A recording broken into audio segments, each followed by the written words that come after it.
This podcast is a part of the Rebel Without a Clue media network, featuring That Don't Work For Me Brother, Bullshitting, Slumber Party Massacre Luncheon, Black Manifold Transmissions, Horny Little Book Club, The Open Heart Podcast, Tripped Out and Crazy, Mad Dogs, and The Revolution Will Be Broadcast. You can find all of our podcasts on Spotify, Apple, and YouTube. Rebel Without a Clue, Strange Minds, Loud Hearts, no apologies.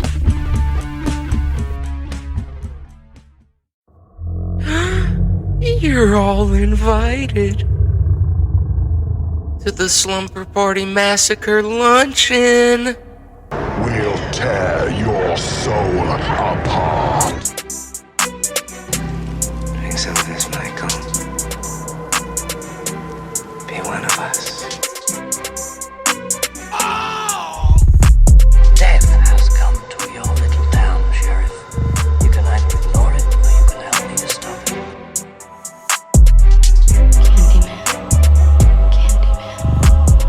Candyman.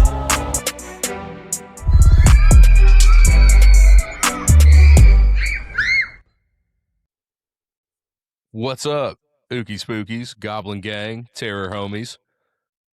The board has assembled. The review crew is back, and we are here to talk about another classic film. A film about smart-ass sharks. Yeah. We're going to be talking about Deep Blue Sea. I'm one of your hosts, Oh, shit, yeah. Robert Shaw. Nice. Thank you. What's up, y'all? I'm Brad. And I'm Shay, aka Bean. What up? I'm Chandler. Oh, good. I like that one. You're good. Yeah, so this week we're going to talk about one of the last Hollywood, we talked about this in our last episode, one of the last big blockbuster shark films. There have not been as many, I think, as we need, but if you've got Jaws and you've got Jaws 2, and then the others, shortly after that, you had Deep Blue Sea, and then Meg 1 and 2. And so not nearly enough big blockbuster films that are designed to bring people to the theaters. This was absolutely one of them. Before we get started, this movie is critically panned for, I think, valid reasons, but is also fantastic, in my opinion. Would you three agree that this is a cult film, or do you think that it's not? That's an interesting question. I would almost say, and maybe this is more personal opinion, I would almost say that yes, it is like a cult film because honestly, like, I obviously couldn't put it on my original list of top 5 shark films because it'd been so long since I even really thought about it. That's probably more of a personal thing, but I think it's a great film, and I too get why it would maybe not be considered a good film, but Yeah. I had a lot of fun with it. There's no Hey. denying that this is a fun movie. I'm Yeah. gonna say no. Okay. I'm This is- leaning no. And the reason Yeah. why is I was at that age when this came out that I vividly remember the hype leading up to it. Yes. Like, Yeah. this movie Yeah. was hyped up and it lived up to its expectations for that decade. Like, style. That's a of film fair and style of point. horror. That is a fair point. It did not bomb. It did very well. I'd have to look at the numbers, but this was a big Budget time was- movie. Budget was $60 million. Box office was $165 million. Oh, then that's definitely not a cult class. Yeah, no, that did Yeah. fine. It was big time. I remember like being probably the most excited I'd ever been for a creature feature. Okay. Like when it came out. Dude, I can remember the fucking countdown to the premiere of the music video for the Hat is the Shark Fin song. Now, See, that's I don't funny. know if that's my bad memory. I don't remember any of that. It might I do. aged that way, but like Yeah. for a solid 10 years after this came out, like it was very popular. It was on Yeah. basic cable nonstop. Yeah. Like this was a big film. And I would say in the same vein that the Meg was. Yeah, Like it yeah, was hyped up it and it was. lived up to it. And I mean, obviously I think it's much better than the Meg. Not saying the Meg's bad. I'm just saying when I'm comparing. And that's 10-year-old Brad talking as well. I don't know because Beans, you had Meg on your list, right? Yeah, it was number 5. Okay, I had it higher, and I don't know. Do I think that Deep Blue Sea is better? I don't know. I think I would kind of put them really close in terms of how much fun I have with both films. Interesting. I think Meg is a lot of fun, man. I need didn't to revisit that movie. It's a Jason Statham movie with sharks. Yeah, I need to revisit that. It's a fun movie that doesn't take itself serious, which Right. is what makes a shark film good unless you're Steven Spielberg. I mean, you know what I'm saying? Because he's the only one that is making serious shark movies scary. With the budgets to go behind it. Because I think there are scary shark movies that take themselves seriously that just don't get their due. We talked about a lot of last week. Well, so the director of this is Rennie Harlin, who he just directed that new shark movie, the Deep Water, the one with the plane crash in the ocean, and they're all on the wreck. Aaron Eckhart and Ben Kingsley, which Ben Kingsley's CGI, in that fucking movie. Do what? Ben Kingsley's in it, and he's the best part of the movie. But I love Ben Kingsley. It was a good shark movie that had some moments that made it not as good, like kind of ruined it, knocked it down a step. Because the first half of this movie's great. I don't mean to be a stickler, but it's Sir Ben Kingsley. You put some fucking respect on it. Yeah, I that love man, it's Sir Ben Kingsley. That's true. That is true. That man was knighted by the Queen herself. You put some respect on it. I can't imagine a shark movie where his old ass doesn't get ate. But don't they knight like anybody that's famous over there? Yeah, it's a fucking island, Brad. Yeah, of course they do. Yeah. I think they knighted... They knighted a ton of people, dude. The Beatles. Yeah, that's true. Elton John. Elton John. Sir Elton John. There's somebody recently, though. What's his face from Sean Connery? Yeah. Was it Simon Pegg that recently got it? Did he? I think he so. He deserves it. If Simon Pegg got it, I'm cool with it. Yeah. I mean, I'm cool with it regardless, but yeah. No. I hate it unless Simon Pegg has it. I see what I get where you're going now. I get where you're going. You're saying in protest, fuck it. Yeah. Except for Simon Pegg, he gets it. Okay. So what do? We just hop into this one? We just get going on it? Let's dive in. Or do we keep? No, Simon Pegg has not been knighted. Sorry. Oh no. I don't think we could go forward. Yeah. Okay. Start the episode over. Yeah, fuck it. We're not doing sharks now. And this and this is the origin story of why Rob invaded the UK. Oh man. Just a one-man wrecking crew. You give Simon Pegg his fucking flowers right now. Yeah, let's jump into this motherfucker. This is a shark movie about smart sharks. The tagline for this film was bigger, smarter, faster, meaner. All true. Yep. Yeah. True. All true. A team of scientists at an isolated underwater research facility called Aquatica are experimenting on sharks. They're trying to cure Alzheimer's. Yes. Yeah, by fucking with the brains of these sharks and messing with their genetic genetically making their brains larger because of the enzymes. I think they couldn't get enough. The proteins. Sure, yeah, I mean, it Something. doesn't matter, but yeah, All that Yeah. science stuff. Yeah, the yeah. We're science not part, brain the most juice. irrelevant part of a shark movie. Yeah, Yeah. the brain juices. Yeah, Yeah. I do love that setting of the film though. Like the Oh, yeah. aquatic base is pretty sweet. And Yeah.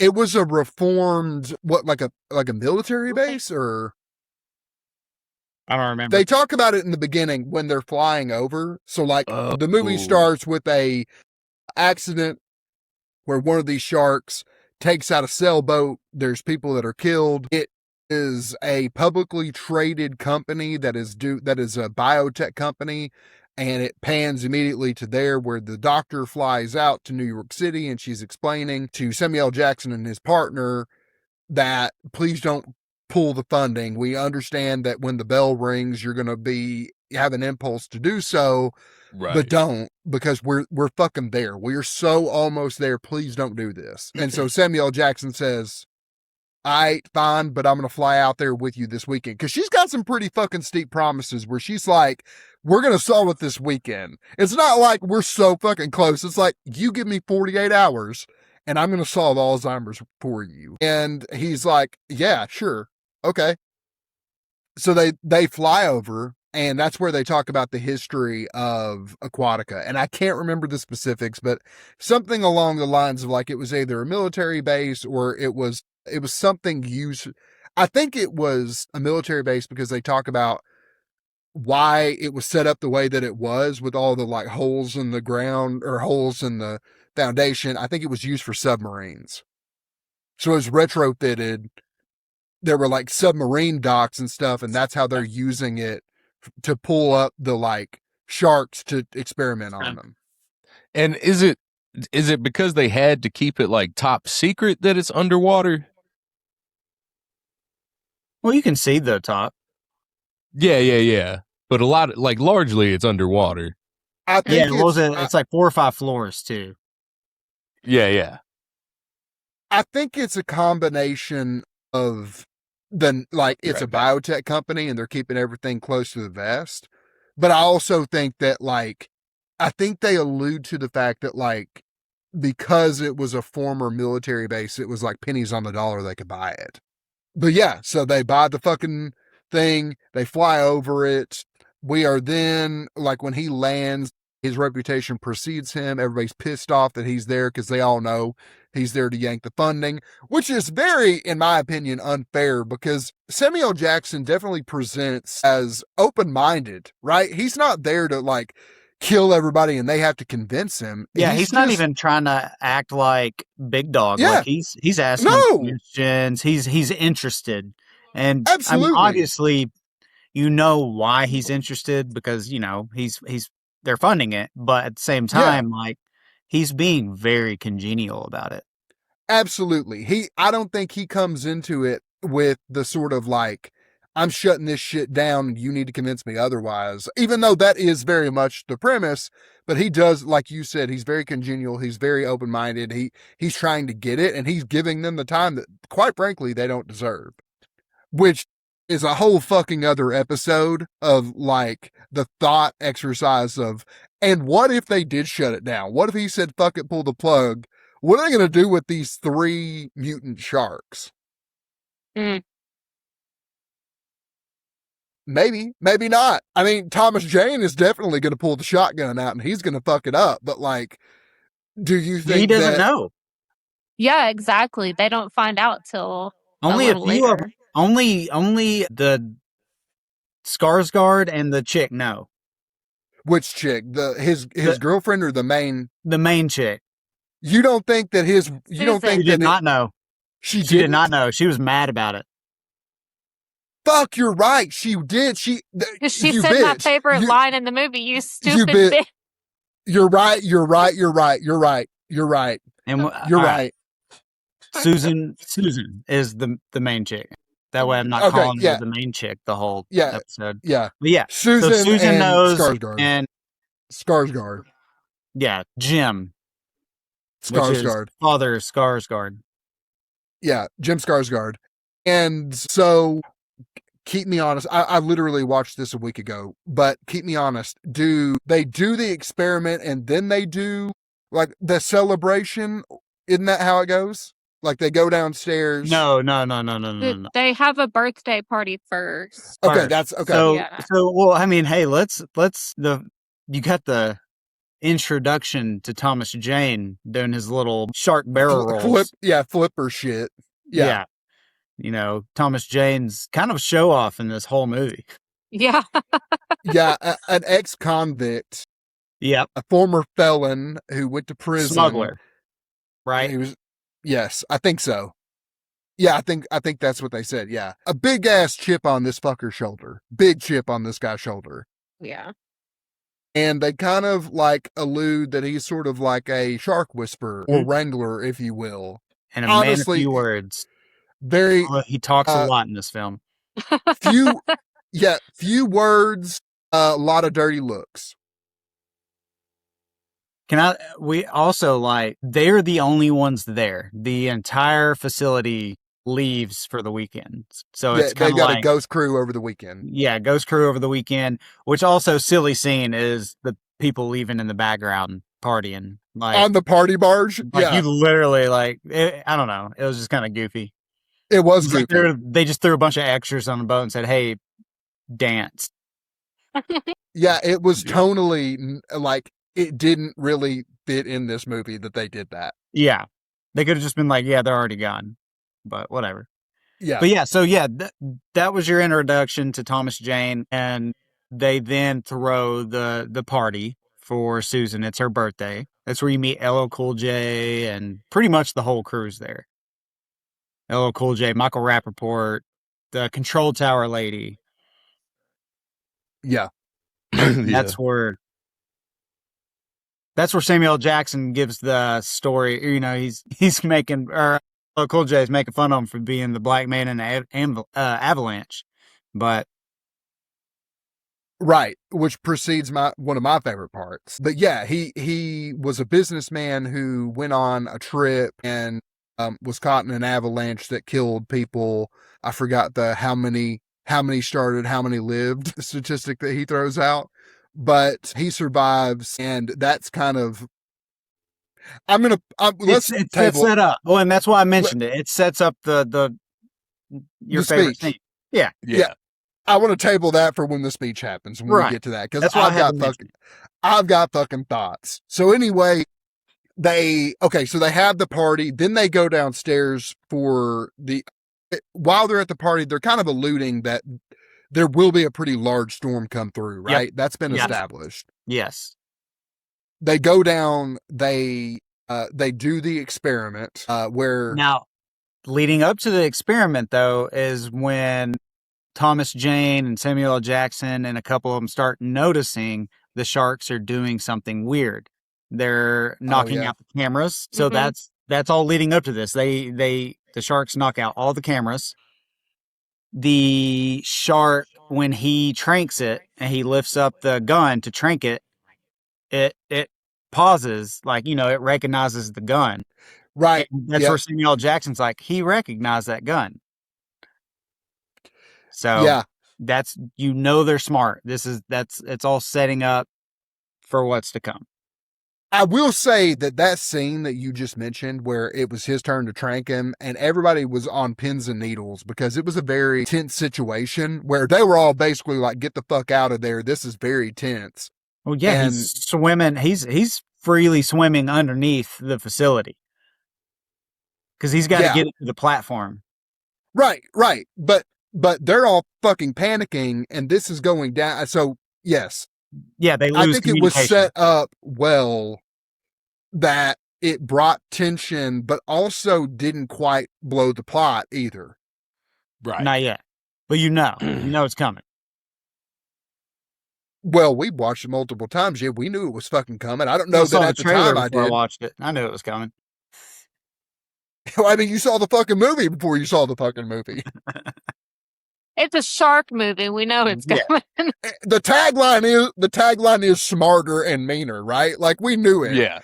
I mean, they were experimenting on the brain. Yeah, it was pretty assumptive that yeah, for sure. Yeah, so they pull the experiment. They after the Thomas Jane scene, they trank it, they pull it up on the platform.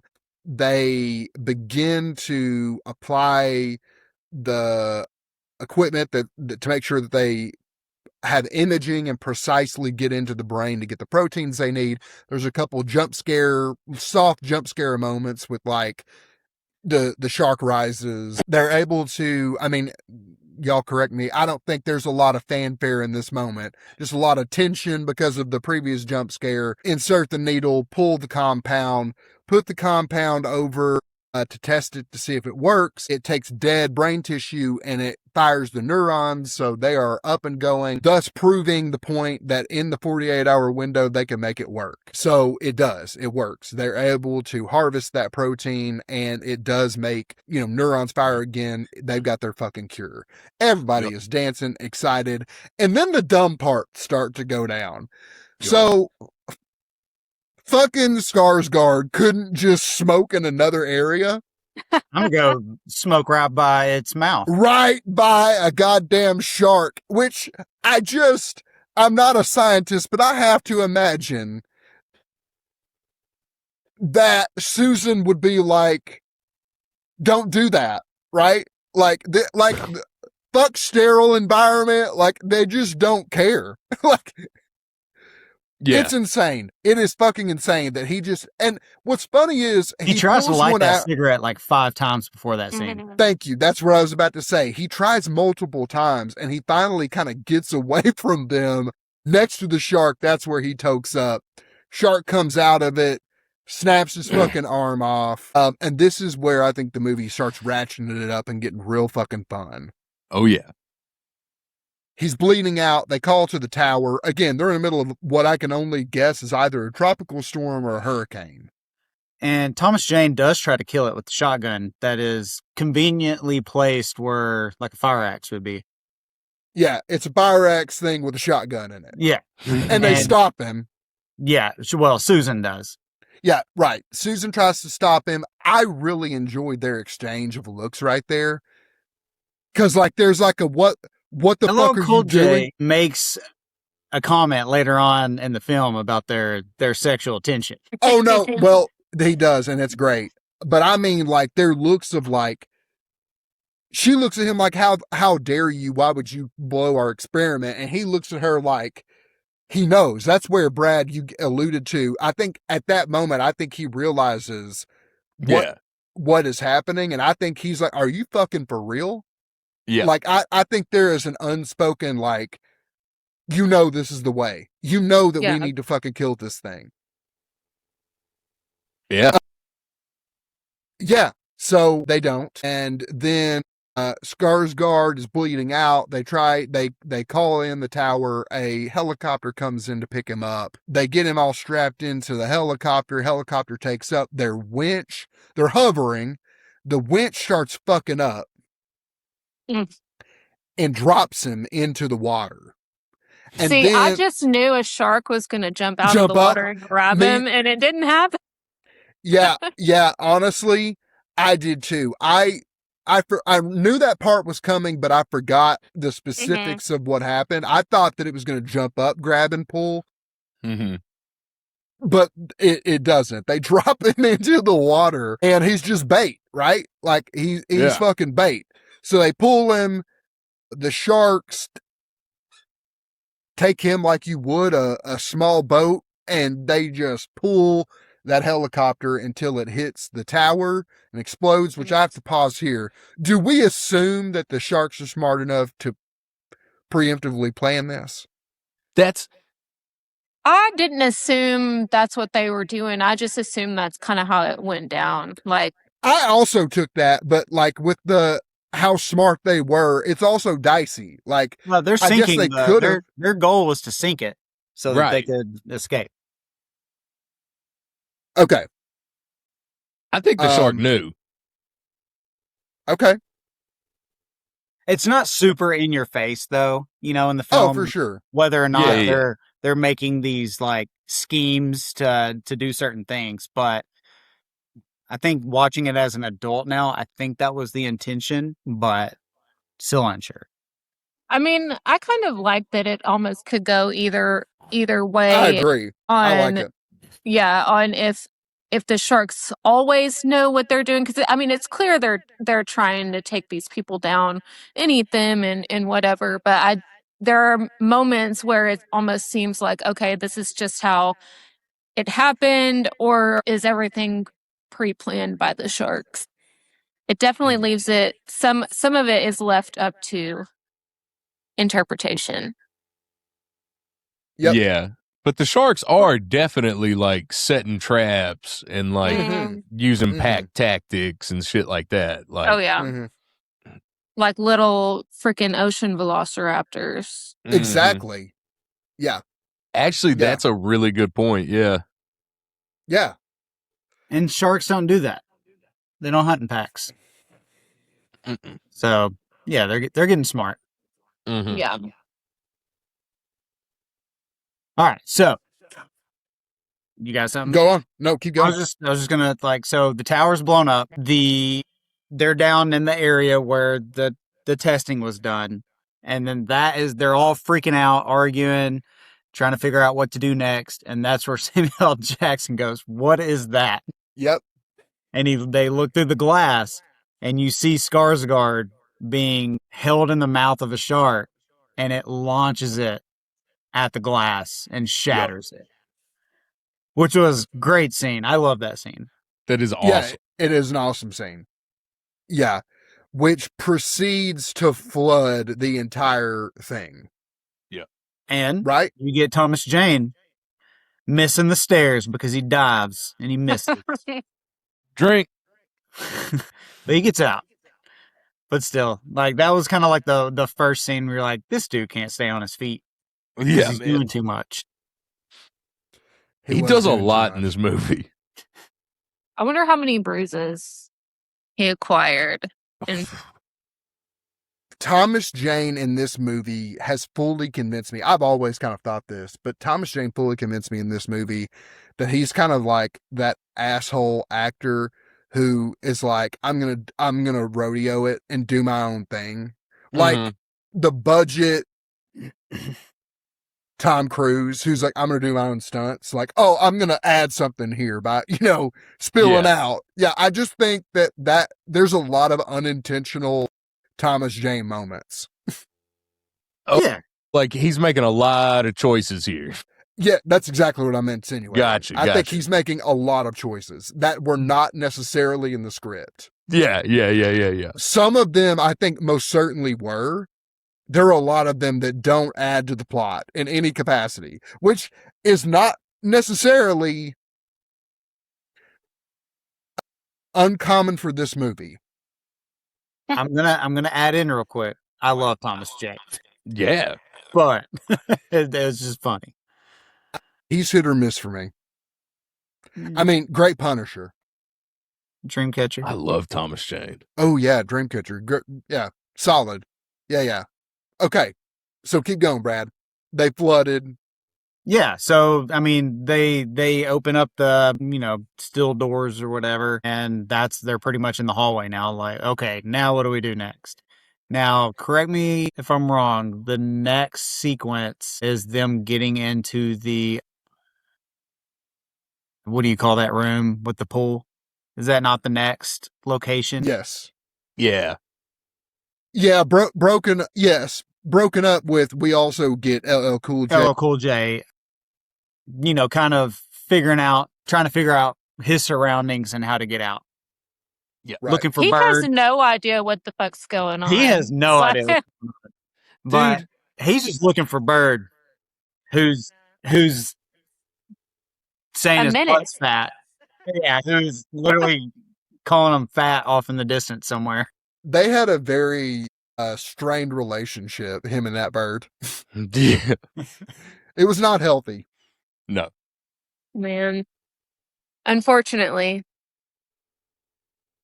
Yeah. That I really, really enjoyed LL Cool J's scenes too. There was just so many times I was like, man, this dude is fucked. He has my favorite Yeah. speech in the film. Whether or not Petra's, his favorite speech is the one he's probably about to talk about, LL Cool J has my favorite speech. LL Cool J has the best moments.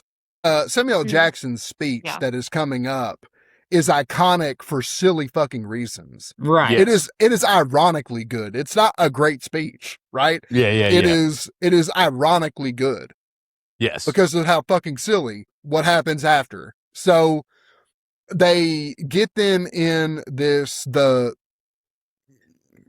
whatever you just described. But yeah. Right. And this is where the conversations start happening of why are these sharks doing this? How can they do this? And then she spills the beans. Right. Which, That's- speaking of beans, she tells her that these sharks are smart, and then she says what? You stupid bitch. So that shit cracked me up. I don't know why, because it's so simple. She But says it like in the most just stressful, laughing way. yeah. Susan. Like it was Yeah. so like I don't know, the way she delivered it was honestly perfect. It really And- was. And Oh yeah, there was so much contempt in Yeah. that line. Yeah. I mean, because we've probably all called somebody a stupid bitch before or something along those lines. But I don't know. That was just the best one I think I've ever heard. Well, and she's Yeah. just projecting and like ignoring the Stupid fact bitch. that her boyfriend was also in charge of this and is just as responsible as she was. Is Exactly.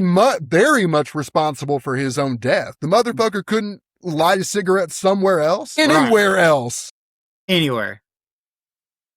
So As a That's matter the of point fact, where you think you're too safe. yes, Like, it should have been a commercial in the late 90s of why you shouldn't smoke. for sure. A He- smoking addiction. It's funny because the first time he tries to light it, I believe she's the one who gives him the eye, and Yeah. he puts it down. Yeah, because Big So, Boss like- is there. She's very much aware that this is his fucking fault. But yet, it's these goddamn smart sharks. Yeah, she got to blame somebody. So there's a lot of bickering. There's a lot of pissed off. Obviously, they're fucked. They're in a world of hurt. And Samuel L. Jackson decides that he has also been through some trauma with his previously established accident with the avalanche. And so he gives this rousing speech of, there were so many of us there. There were so many of us that survived it, but that doesn't mean that those of us who survived the avalanche weren't necessarily those who walked out of this, right? Yeah. And that, tensions went high and, we're kind of alluding to like, we're going to kill each other first if we don't rally and do this together. Then he does that classic Samuel L. Jackson, raise the volume and the tone a bit with, now we're going to get together. And that's when he starts to put together his plan to get out of this. And what I have not alluded to is that he gives this whole fucking speech next to a submarine docking station that's a big hole in the ground. Do we also want to, you haven't mentioned this, not 3 minutes prior to him standing by that, he tells old girl to you sure you want to stand by that? Sorry.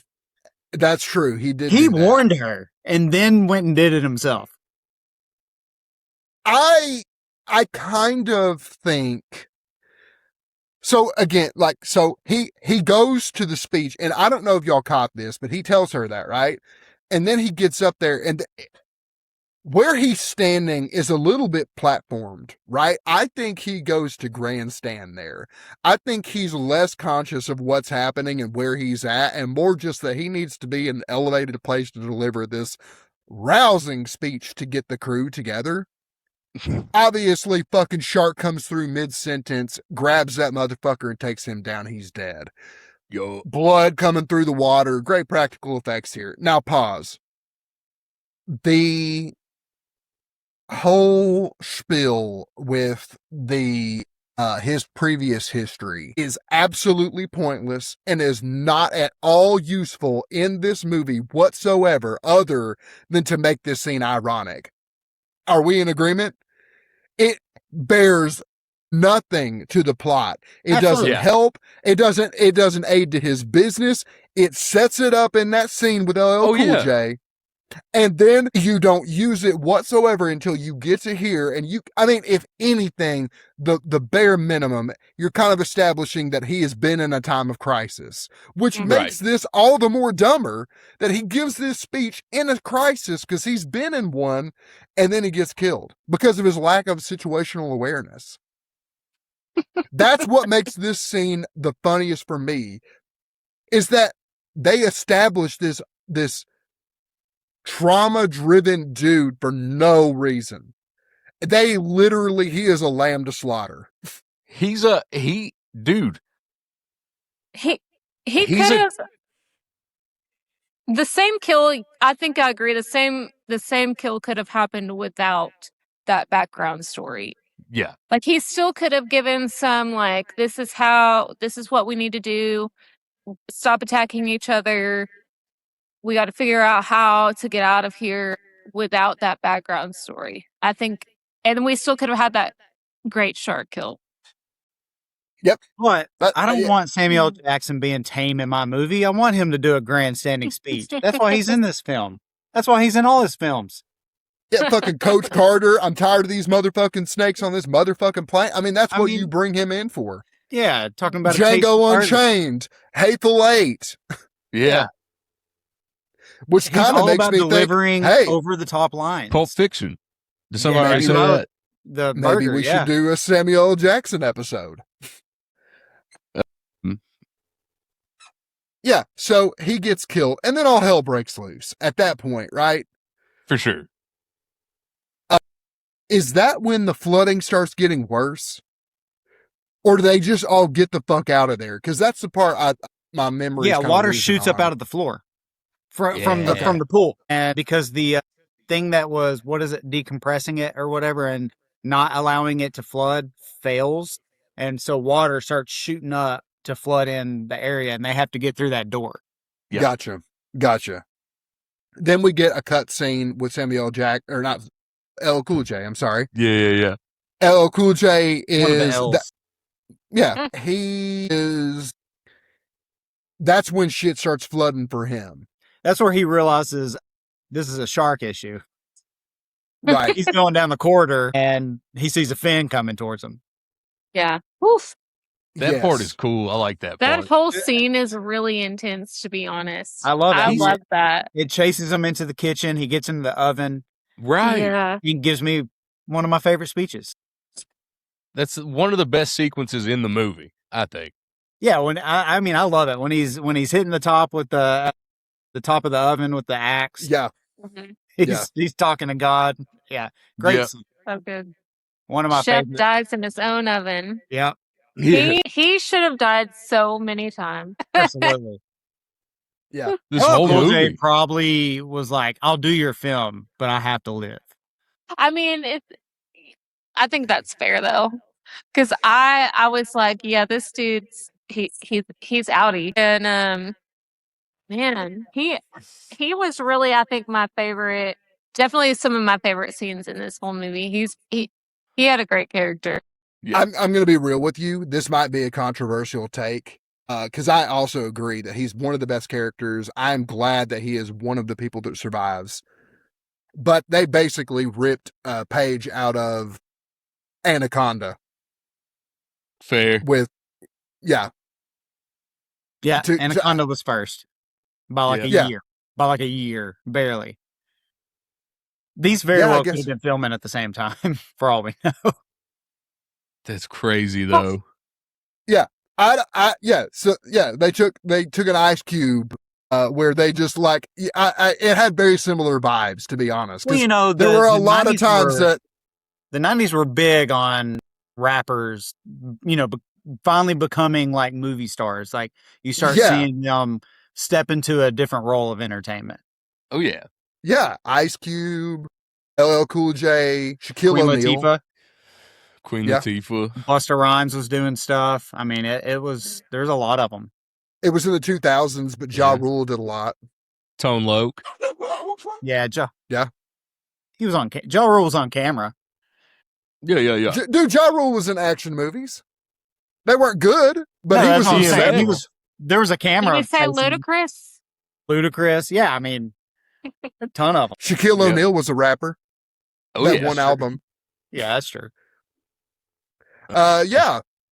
So the shark eats his bird. Yeah. Yeah. Snoop Dogg training day. Anyway, I did not like that the bird. I never like when the animals die, I mean, I'm the same way. but yeah, but I had no problem with it. I had no problem with Really? it. I didn't. Man. I didn't mind it at all. I think that they did a I would've good liked to job. I don't want animals to die. Like, let me get that straight. I'm not rooting for the animals to die. fuck One of the that most bird. one of the most tense movies that I've seen of late was Crawl, where I'm just like, that dog's about to die. And Yeah. dude, if it killed the girl and her dad, could not have cared less. But if that dog got eaten, I was going to drive to someone's house. With that said, the bird was such an asshole that I think they Right. set it up to be that way, right? Like if that bird was his, like, comrade and always there and, like, cheering him up and making, like, that would have been an entirely different bird But day. he obviously cared about the bird, and he Of obviously course, also yeah. taught Yeah. the bird. He taught the bird to be an asshole. Well, I don't. The bird didn't learn those words on his own. I don't trust birds. You don't? Nope. I don't trust them. It's because They're dinosaurs. they're run by the government. No. You can't really I like read that. a bird. You don't really know what a bird's correct. thinking. You know? So anyway, fuck 'em. So the bird got eaten, and that sets him on his path. Meanwhile, the other crew is going up that big ass elevator chamber, and the water is rising on them. And so Thomas Jane hauls ass up, and he's just trying to get this fucking door open while everybody else is climbing up. And I thought it was kind of a cool, for the time, a really cool shot of, like, water's coming up, and it's just like a ticking time bomb for when this pool of sharks is about to rise to you. It was just an interesting, fun way to deliver that. It is. Yeah. Yeah. I think I have missed. I think her name was Sally. When did she die? On the ladder scene. So Thomas Jane's, it's flooding. Oh, They're racing up the ladder. Some bolts come loose during That's right. kind of like a shake of the, facility. Are you talking about Janice? I think I said, yes. You know what? I didn't actually know her name. I just knew I think there it was only two Janice. females at this point, and Yeah. it wasn't Yeah, Susan. You're right. It's So yeah, Janice. and this is the part that I was laughing about in text message. So the ladder falls over, it's horizontal now. They're all still on it. She falls into the water. And Thomas Jane's like, "Hey, hold up. Wait there. I'll get you." She has nowhere else to be. Yeah. She's She in can't go anywhere else. So Down? No. and that's where she gets got. I mean, the shark's down there spinning in circles, and then she gets pulled under, and then some bubbling, and then all of a sudden it shoots out of the water with her in the mouth, and they try to grab her, and nope. Which I thought was kind of a cool scene. Oh, I mean, I liked almost it. this movie. Most of the shark kills are memorable. Pretty Yeah. epic, yeah. Yeah. I will say that I'm going to need somebody else to take over for Rappaport, because I missed that part of the film. I walked away. I forgot I was watching the remember movie. And so Rappaport. I forgot Rappaport's death. Oh yeah. He's one of the last ones. But Rappaport's kind of like just this sad, angry man in the background that occasionally feeds some nerdy comments of how they're going to get out. Wait, you said he's one of the last ones to die. I mean, with who's left, he's the next one. I mean, no. Who am I There's one fucking more. missing? The dies before him? No, I thought you said he's the last. No, I said he's the next to die. Yeah. There's not anybody before him that died. Like, Janice dies, and then it's him. Yeah, we're on track. I misheard you. No, you're good. I got two dogs wrestling by my feet, and so I don't know if you noticed, but I keep muting, unmuting, muting, unmuting. This is a very dog forward episode. We've had All the Smoke. dogs. My Yeah. wife's not here, therefore the dogs feel they have to be near me. Most of my dogs always have to be near me, so I get that. Lolly rarely makes an appearance in these, but she decided today she wanted to be on the camera. This is Nacho Bean. I love that. Nacho. So at this point, y'all keep me honest. Does Rappaport die? So we have that scene where Susan wants to go and get the research in her room, right? Like, because Right. she's Yeah. going in there because oh, girl's been fighting for this shit. She's been breaking ethical, norms. Girl's not going down for nothing. She's gonna get the cure to Alzheimer if all these people are gonna die. It's not I gonna mean- be in vain. Yeah, at this point, she's like, all's going to be lost if I don't do this. Yeah, It's pointless. it's one way to think about this situation if I was her. I don't know that I would have that same mentality, but she No. definitely puts herself in some precarious situations for that very reason. So Yeah. pretty much they're getting close to the final like showdown of Yeah. like them getting, because they're almost to the surface, which they do keep mentioning they're like 40 feet from the surface and they're worried about drowning on the way up. And I'm like, 40 feet's not far. Yeah, when they started talking about the Yeah. compression sickness, that threw me because I was like, I don't think you're really. At 40 I mean, feet? I'm not a scuba diver, but that's not the compression type sick. Like, you don't want to go up instantly, but like, I don't think you're gonna have the problems I don't think you're gonna get the bends. The bins, yeah. I'm looking at my fence right now, which is not far. That's like 40 feet away. It's not. But dude, they've been fighting for their lives this whole time. They're exhausted. They're living on dude, a I kept thinking if I was Thomas Jane, I would get attacked. Like, I'd be so tired, dude. I would just have to sit down and just end it, bro. I'd be so tired. Yeah, I mean, leading the group and falling so often. Yeah, man. Climbing, Oh yeah, he's probably hurting. swimming, running, slipping, Yelling. yelling. They kind of separate right here because she has to go. Well, Cool J does rescue him from the ladder scene. He opens the doors. He was on the other side. They go to that area that he's in, and that's where Michael Rappaport and Thomas Jane have to go press some buttons. I don't remember what Yeah. they do. Does anybody else? Yeah. I don't know. They have It- to press some buttons.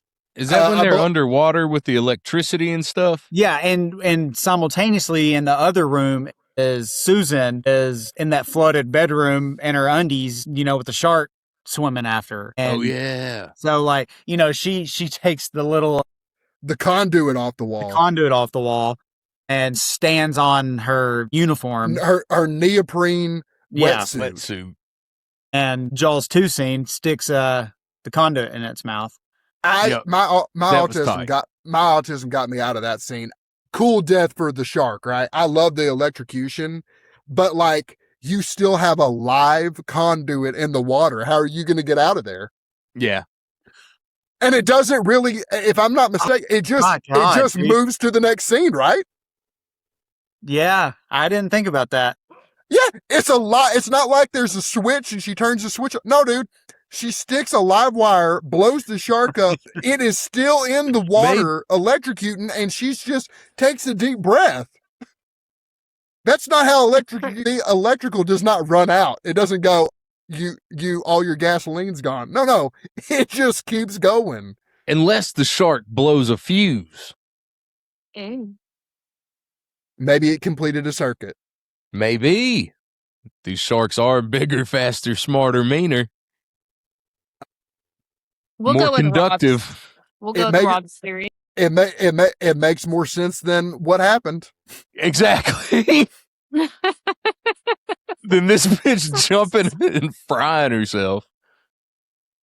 Yeah, she gets out of it regardless. Again, they just move on. They don't explain it. They just move on. And that's where the team, or Well, That's what yeah, she Thomas gets out of Jane and Michael Rappaport currently, they're underwater. They're swimming to go. I don't know what them buttons do. I already forgot. Anyways, it's really important to them making it to the surface. Okay. Yeah. And they get to it. They get it. And that's where Thomas Jane looks behind Michael Rappaport and notices the shark. He turns around and he gets bitten in half. And his Yeah. legs doing a little kicky. Yeah, that Yeah. was cool too, man. Man, there's a lot of cool kills in Yeah, this man. movie. Yeah, for sure. Yeah. Great ones. So we're now down to Cool J, Susan, and Thomas Jane, and he gives them there's that they all meet up moment, and they're down to one. They've established that, right? There's one left. One shark. Yes. Okay. And it's understood it's the biggest one, Mm-hmm. I believe. I think it's established that it's the last one standing is the biggest one. I don't remember that, but possibly. But this is where they get in the little elevators to go up to the surface finally. Jay's giving them some little sermon on the way up, and then they make a really cool rendition of "Yea, though I walk through the valley of the shadow of death." yeah. Real cool rendition of that prayer. Yeah. I never heard that one before, but it was good. And then Thomas Jane kind of gives them the spiel on how to make it 40 feet above without getting the bends. And you have to go slow. You can't go too fast or your lungs will pop, which is just wild considering, right? Like, Let's see. so they start the ascent. You've got the shark. And it gets one of them, doesn't it? Oh. Okay, so they have a plan. The plan is he's going to shoot the shark with the bow, the crossbow, and he has it pinned to a detonator. So he's going to blow it up. And this dumb woman cuts her hand, and she's like, "Yeah, shark need bait." To get it because he can't. You've skipped because they all.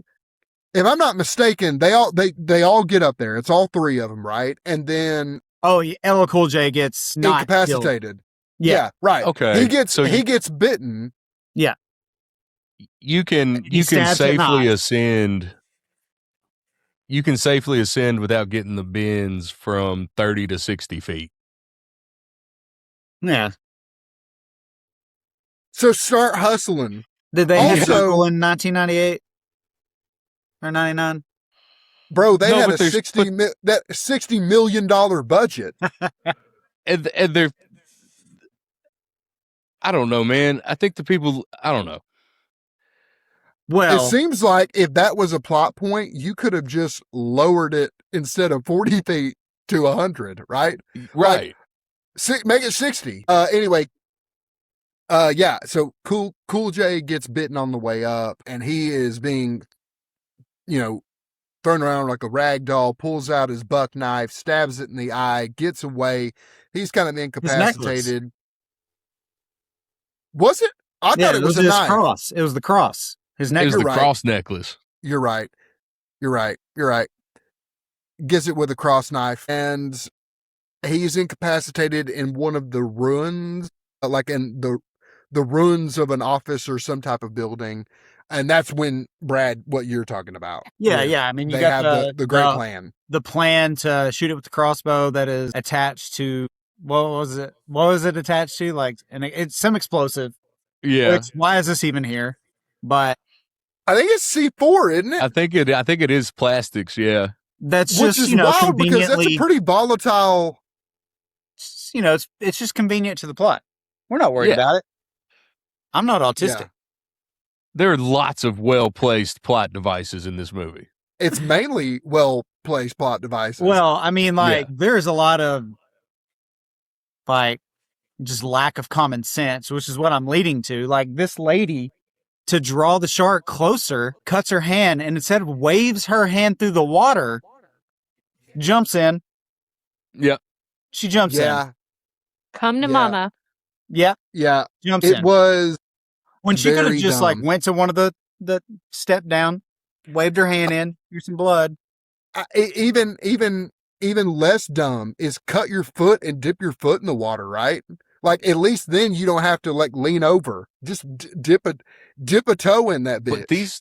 But these are Or smart cut a sharks, fucking guys. finger off. Cut a fucking finger off. These are smart sharks, and they're not going to fall for those kind of shenanigans. They want the real deal. I don't know that part really. That one, I was like, why did she do that? It was real dumb. That might have been the dumbest thing in the entire movie, in my opinion. Yeah. Was the ending and her just sort of like, there was something that I forgot in her scene where she throws the conduit into the water. She does blow up the evidence. She blows up her research. We did fail to say that. So like she goes in that area to get her research because she's not doing this for nothing. Throws the conduit in the water. The shark explodes. It fries her research. This is all for nothing. So when she does the jump, there is kind of a like, did she just sort of give up? You know, she's a scientist. She has a memory. She doesn't need the research. She knows how she solved it. That's what I was kind of thinking when she wanted to go get it. Yeah, if you could do it once, you could probably do it again. Right, yeah. She knows the important elements that required it to work. Yeah. So Not anyway, that she big a jumps deal in to the me. water and just ever so quickly gets just sink, line, hooker, dead. Oh yeah. You know, it's one of those scenes where you're like, oh, they're not going to kill her. Nope. Because it does hesitate. For a It was split pretty second. fast. Feel like she deserved it. Oh, she definitely deserved it. Like she's the reason all this happened. Her and Skarsgård. The first and the last. But I really thought she was going to survive when I first watched this, and was pretty shocked that it killed her. I agree, because I definitely thought there was going to be some love story in there a little bit. Well, I mean, yeah, they have something going on. Oh yeah. Not anymore. No, not anymore. Yeah. So, he's able to get the shot. He kills it, blows it up, and LL Cool J gets the shot. Right you're through right. Thomas Jane's leg. You're right. Which because he's. How does that not tear his leg does off? he jump in too? What is? No, Thomas. Why does? I'm trying to remember why he's away. He runs away He from jumped it in after Susan. Yeah. He's in there too. And he does his little barrel roll on the big Right. shark. And that's why he's riding the shark. Right. And LL Cool J wakes up out of nowhere and knows the plan, even though he was asleep during it. So, you know, great movie. I love it. Anyway, it shoots him through the leg. And this is where like, how does this not rip his leg off? Like, it goes through the fence. Like, it hits the fence with him pinned to it. I just don't know how that wouldn't rip your leg off. Man, I fully don't expected start him to not have a leg. Don't start questioning physics at this point. You know what I mean? No doubt. We have officially I pick thrown and choose physics. what I want to make fun of. Right. Yeah. I definitely have to reconsider my whole top 5 at this point, I think. I mean, it's safely secured at my 2. Safely. Where would are you putting it in the 2-spot, Beans? Perhaps, but then I cannot put Jaws in the 3 spot. Fact. So I don't know. You cannot do that. No, Yeah, fair. That's worse. I don't know. I don't know what the answer is here. I got some soul searching to do. Have to figure out where Deep Blue Sea falls into my favorite shark movies. I think like it's just one of those, like, it's big budget. The CGI has actually aged pretty well for a 25-year-old movie. Or no doubt. Shoot, 28-year-old, 27, something like that. Anyways, like, aged very well. Like, has better CGI than today's big, somewhat decent budget shark movies. Yeah. Like, the The other movie he just directed, those sharks, bad CGI, which is what kills the film. This film, so much older, better CGI. So like, they did really well with the movie. And Probably it's similar budgets. it's just, yeah, Probably. absolutely, probably. But it's just a fun blockbuster. If you don't take it serious, you're going to have fun. It's a fun movie. So before we do finger sandwiches, do y'all care to guess, want to take a poll on what you think the Rotten Tomato score is? 67. Any other guesses? 58. Beans? 63. Brad, you get it. It is 60. Nice. And I don't do y'all think it's care? deserved. Do y'all care to guess on what the popcorn score is? 82. It's 82. 75. 55. Beans? It is 40. Whoa. Yep, I was waiting on that reaction. Yeah, it was 40. That's insane. Like, absolutely insane. It is. Usually it's the opposite. Usually your popcorn meter is quite a bit higher for blockbusters like this. Yeah. Nope. Like, there are bad shark movies that have higher popcorn meters. And I didn't Yes. want to I didn't want to allude to this when we had that conversation. This is what led my cult movie. Is because I think we liked it, but according to that, not necessarily a lot of people did. That's Fair. insane. Those people don't know what they're talking about. But the popcorn meter is lower than the tomato? Yeah. By 20 That's- points, dude. That's dumb. That's wild. Huh. Go watch. Someone should go watch 10 shark movies and tell me that movie. Yeah. Yeah. Do the research. Yeah. It's a That's what research. we're here for. We did I'm- the research. I'm at least correcting myself. Yeah. And we appreciate you for that. Yeah. And if you're comparing it to Jaws, you went into this movie with the wrong outlook on what you're about to watch. Do y'all Yeah. care? Yeah. Let's bring back an old segment, Dead Homies. Who's your favorite death? Ooh.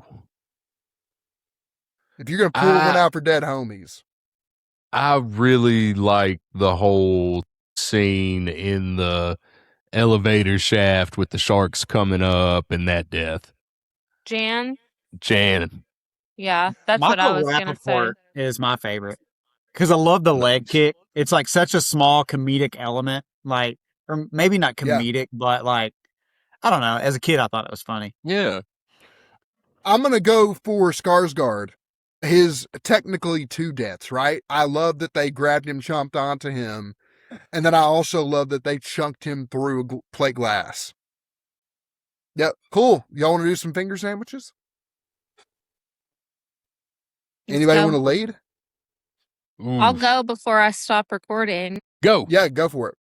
I'm going to, you know what? I'm going to give it 4 finger sandwiches. I really, really Solid. liked it. It's a lot of fun. It's funny. There's some of the best shark kills you'll ever see. LL Cool J really did the damn thing in this movie. I loved Mhm. it. I'm here for it. I'm gonna give it 3.5. 3.5. Yeah, it's a great movie. It is one of my favorites. It's obviously was my number 2. I really, really, really, really like this movie, but there is just some silliness to it and too much leaning on plot devices for me. So I'm gonna have to go 3.5. I'm going 4 as a shark movie. Every rating I do is not like a 4 in a Created drama equal. is not equal to a 4 in a shark movie. You know what I mean? But No, I get Right. that. I get that. Yeah. it's a blast. That's all it is. I enjoy it. Mhm. It's probably one of the only movies I've ever watched 3 times in a row, given I was 9. Yeah. But absolutely love this film. This and I Joe Dirt. understand its cheesiness. I understand all the things that are actually wrong with it, and I don't care. Hey, you know Yeah. what? Cheese is great. Cheese is great. Give Oh, me yeah, all the Cheese cheese. is fire. I'm going. torn. I'm going 3.5. And I'm going 3.5 because it's super fun. It is a great fucking time if you can let some stuff go. But there's a lot to let go. There's a lot to let go, but there's some sick ass kills. There's some great characters. Yeah, 3.5. 3.5.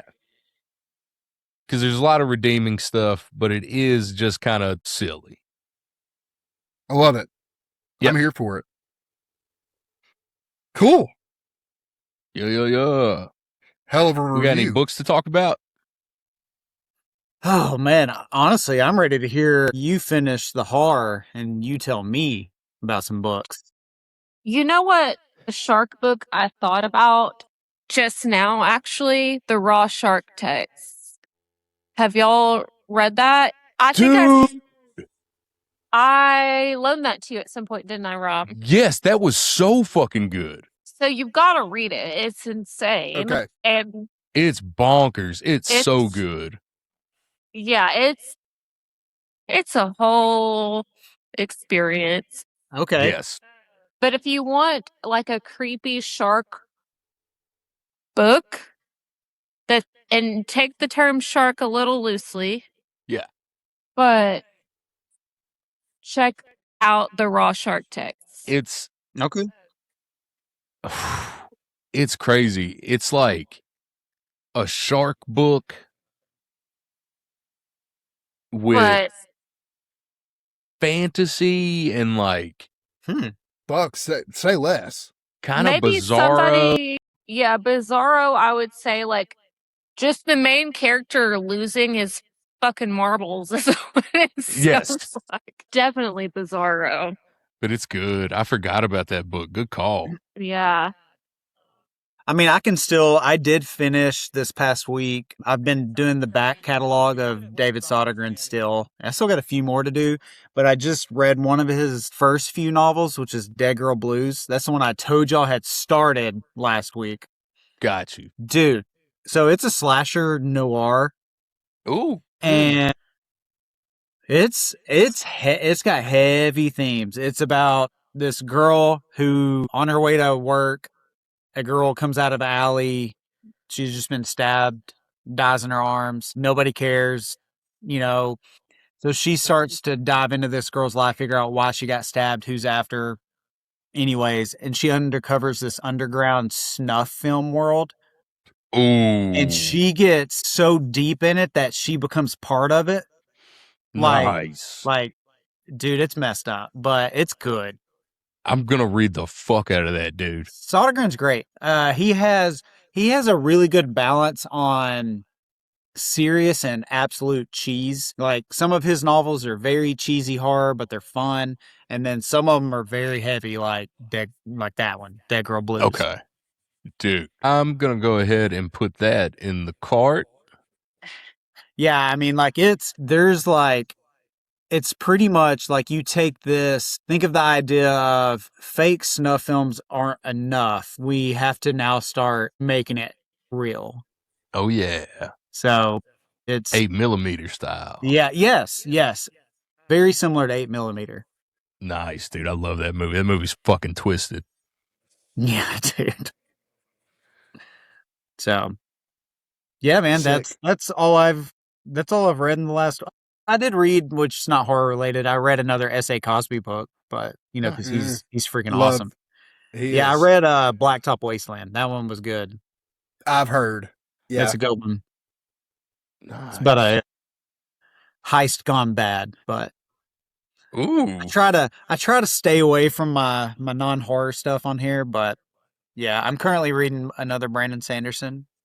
Nice. Which one? You, Me, and the Nightmare Painter.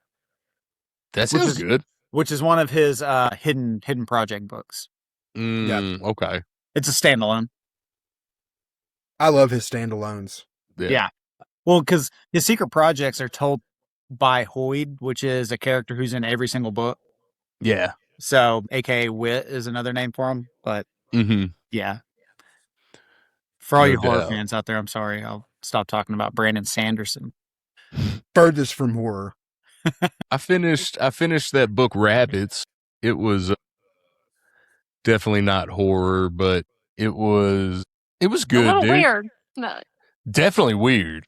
yeah, it's weird. You don't really know what's going on until like the last couple of chapters, and then it kind of ends real quick after that. Like, I would have liked a little bit more exploration after the main characters kind of found out what was going on, but they Right. were also on like a clock too, so I get it, you know what I mean? But it was good, dude. I finished, it's the first book I've finished in a minute, if I'm being honest. Yeah, I suck at reading lately too. So I start a lot of I'm books. trying, but I mean, I've mine's been about to go down. I start back here in a couple weeks, so I've read been on a lot Dungeon this Crawler month. Carl. Oh, see, I'm caught up marathon. on that, and I'm not. it's an undertaking. Yeah, I'm on. It is like what Harry Potter did to kids for adults. Yes. Like, it is an absolute, just worldwide phenomenon. Yeah. Mm-hmm. I mean, it's already, like, series isn't even over. They're already working on the TV series. I know. It's, Yeah, but they've only got 2 books left. He's been pretty straightforward on that. Nice. I'm curious how he's going to do that based on the level they're on. I've got to pick up like an actual hard copy of that and try to read it. I'm shocked that you can't do the audiobook. I know that The audio is the best audio of any audio book I've ever experienced, because he is full on acting this thing out. He has a voice for every character. I mean, he's amazing. Jeff Hayes is incredible. Jeff Hayes is there are 2 people that are audiobook narrators that I think are on Mount Rushmore. Jeff Hayes is obviously one, and the guy who does The Martian is the other. Or not The Martian, Project Hail Mary. Oh, see, I read that one physically, so I didn't do the audio, but I heard it's great. I'm drawing a blank on what his name is. Incredible, because he does a bunch of other books that I think I've recommended to you, Brad. Incredible narrator. He adds a lot of emotion to that story that I think is great. Here's the thing, Shug. Yeah. Dungeon Crawler Carl's all about fighting the system. I know. That's you, man. I just don't think I don't think you've made it to the point that, like, here's something else that could be helpful. Because I think on my first run through, I hated Donut. And then I reread it with Laura, and I remembered something. She's a cat. All of her erratic behaviors, she's a fucking cat. I think people fail to like, I think people are not separating that. Like, that is why she's my favorite character. Because she is a cat. And it is so accurately done, as if a cat had, conscious personality. Yeah, I agree. I think my first read through, I did that. I did not separate it. And now I do. And I'm like, yeah, no, it's great because of that. Yeah. So, yeah. Yeah, Donut's one of the prettiest characters ever. Sick. Speaking of cats. Shit. Speaking of jump scares. No joke. He got my pinky finger. He got me. He's a turd. Sick. Yeah, man. So that does it for Deep Blue Sea. That's it for Deep Blue Sea, y'all. Dungeon Crawler Carl.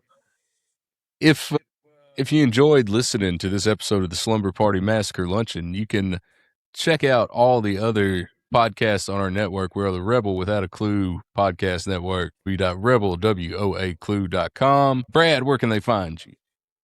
Over on Instagram at Brad's Unreliable Reviews. Yes.